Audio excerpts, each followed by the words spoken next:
సమస్య లేకపోయిందంటే ఇన్ని వేల మంది ఎందుకు వస్తారు? జగన్ వచ్చాడు కాబట్టి జగన్ వాళ్ళకు తోడుగా నిలబడతా ఉన్నారు కాబట్టి వాళ్ళ సమస్య ఇప్పుడైనా ప్రభుత్వం దృష్టికి ఖచ్చితంగా పోతుంది అని చెప్పి తెలిసి ప్రభుత్వం కనీసం ఈ కుంభకర్ణుని నుంచి ప్రభుత్వాన్ని లేపడం కోసం ఇన్ని వేల మంది రైతులు ఇక్కడికి వచ్చి వాళ్ళ ఆక్రమణను వినిపిస్తా ఉన్నారు. ఇవాళ అడుగుతా ఉన్నా ఇవాళ ఇక్కడికి జగన్ వస్తున్నాడు అని తెలిసి ఇవాళ నేను చేస్తా ఉన్నాను. 2,000 మంది పోలీసులు ప్రతి గ్రామంలో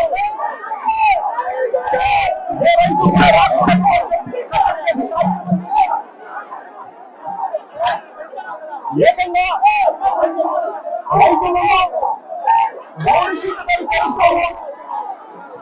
మీరు కదా ఈ కార్యక్రమంలో పాల్గొంటుంటే ఏం చెప్పి రైతులు బెదిరించారు. కనీసం పెట్రోల్ బంకుల్లో కూడా రైతులు స్వచ్ఛంగా వచ్చే కార్యక్రమంలో భాగంగా పెట్రోల్ పోల్చుకునే కార్యక్రమంలో కూడా పోల్చుకునే కార్యక్రమం కూడా జరగకుండా 2 వీలర్స్ లో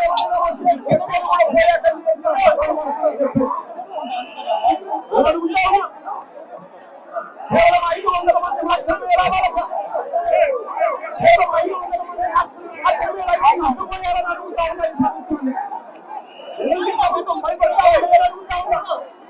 ఎందుకు ప్రభుత్వం ఆంక్షలు పెడతా ఉందని అడుగుతా ఉన్నా. రైతు యొక్క మాట్లాడుతూ తప్పే ఉంది.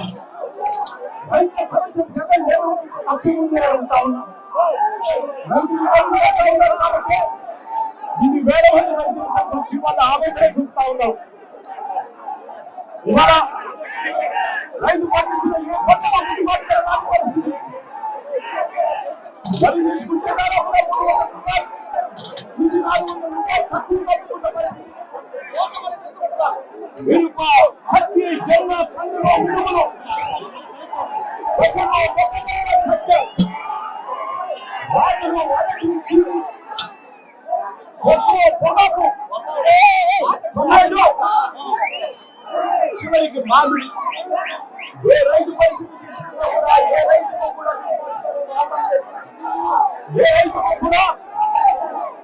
కనీసం పరిస్థితి కనిపిస్తాము.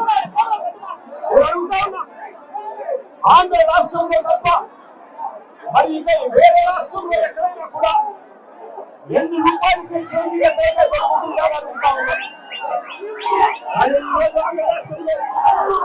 చంద్రబాబు నాయుడు గారు పరిపాలన రాష్ట్రంలో మామిడి కేవలం 2 రూపాయలకి దొరుకుతా ఉన్న పరిస్థితి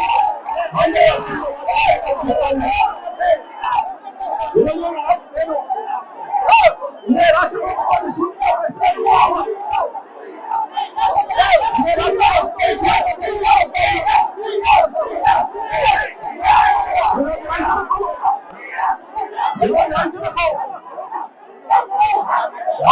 అమ్ముకుంటే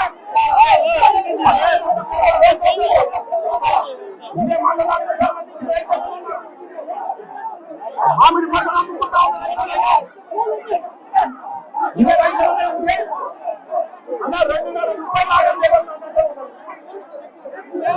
2,000 రూపాయలు రావడం ఇదే రైతులకు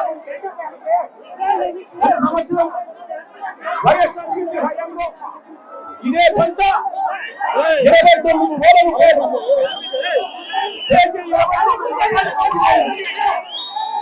వైఎస్ఆర్సీపీ ప్రభుత్వం మామిడి పంటలు ఇదే చిత్తూరు జిల్లాలో 22 రూపాయల నుంచి 29 రూపాయలు రైతులు అమ్ముతున్నారు. ఇదే చిత్తూరు జిల్లాలో వైఎస్ఆర్సీపీ ప్రభుత్వం వెళ్ళిపోయిన తర్వాత సంవత్సర కాలంలో రైతుల బతుకులు అడుగుతా ఉన్నా. అయ్యా చంద్రబాబు నాయుడు గారు ప్రతి ఏటా మామిడి కొనుగోలు కార్యక్రమం ఉన్నది. మే 10వ తారీఖు నుంచి మే 16వ తారీఖు ఒకటే ఫలాలు కొనుగోలు కార్యక్రమం మొదలెట్టాలి. అది ఎందుకు ఈ సంవత్సరం మొదలు పెట్టాలని చంద్రబాబు నాయుడు గారు ప్రశ్నిస్తారు.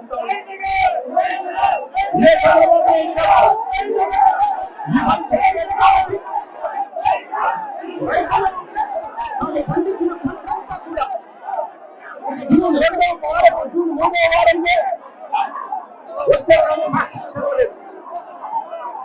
ఫ్యాక్టరీ 2వ వారం జూన్ 2వ వారం జూన్ 3వ వారంలో వచ్చేసరికి పంట మొత్తం ఒకేసారి ఒత్తిడి పెరిగింది. పంట మొత్తం కోతకు వచ్చి ఫ్యాక్టరీలకు ఒకేసారి పంట తీసుకోవాల్సిన పరిస్థితి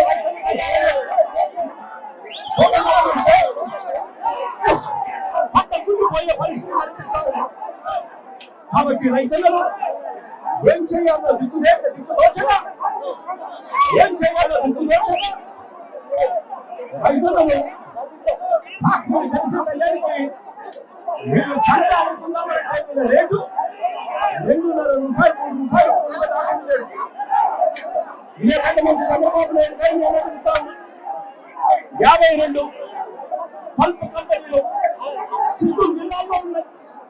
నేను అడుగుతా ఉన్నా, జూన్ 2వ 15వ తారీఖున తెరవాల్సిన ఈ ఫ్యాక్టరీలో జూన్ 2వ వారం 2వ వారం దాకా తెలియకపోతే మీరు ఏ కార్తలు కాస్తా ఉన్నారు చంద్రబాబు నాయుడు అడుగుతా ఉన్నా. నేను ఇదే చంద్రబాబు నాయుడు గారు అడుగుతా ఉన్నా. ఎంతమంది రైతులకు ఈ ఫ్యాక్టరీలు 8 రూపాయలు మీరు చెప్పినట్టుగా ఎంతమంది రైతులకు ఈ ఫ్యాక్టరీలు కిలో 8 రూపాయలు కొనుగోలు చేశారు అని అడుగుతా ఉన్నా. ఎంతమంది రైతులకు మీరు చెప్పినట్టుగా మీరు 4 రూపాయలు రైతులకు ఎంతమందికి ఇచ్చారు అని చంద్రబాబు నాయుడు గారిని గట్టిగా నిలదీస్తూ అడుగుతా ఉన్నా. అయ్యా చంద్రబాబు, మీ పుణ్యాన పరిస్థితి ఏమిటి అంటే ఈరోజు రైతులకి ఒక్కరికి కూడా గిట్టుబాటు ధర రాని పరిస్థితి. అక్కడ కర్ణాటకలో 16 రూపాయలు కేజీ అక్కడే జనతాదళ నేత కేంద్ర మంత్రి కుమారస్వామి అడిగితే కేంద్ర ప్రభుత్వం 16 రూపాయలకు కొనుగోలు చేయడానికి ముందుకు వచ్చింది. ఈ 16 రూపాయలు కూడా కేంద్ర ప్రభుత్వం కొనుగోలు చేయడానికి ముందుకు వచ్చింది కూడా మంచిదేంటది కాదు. 16 రూపాయలు కూడా కేంద్ర ప్రభుత్వం కర్ణాటకలో కొనుగోలు చేయడానికి వచ్చేదానికి అక్కడ వాళ్ళు చర్యలు తీసుకుంటే మరి చంద్రబాబు నాయుడు ప్రభుత్వం ఏమి గాడుదలు కాస్తామని అడుగుతామని ఇదే చంద్రబాబు నాయుడు గారు గట్టిగా ప్రశ్నిస్తూ అడుగుతా ఉన్నా. జిల్లాలో 6.45 లక్షల 6,45,000 టన్నులు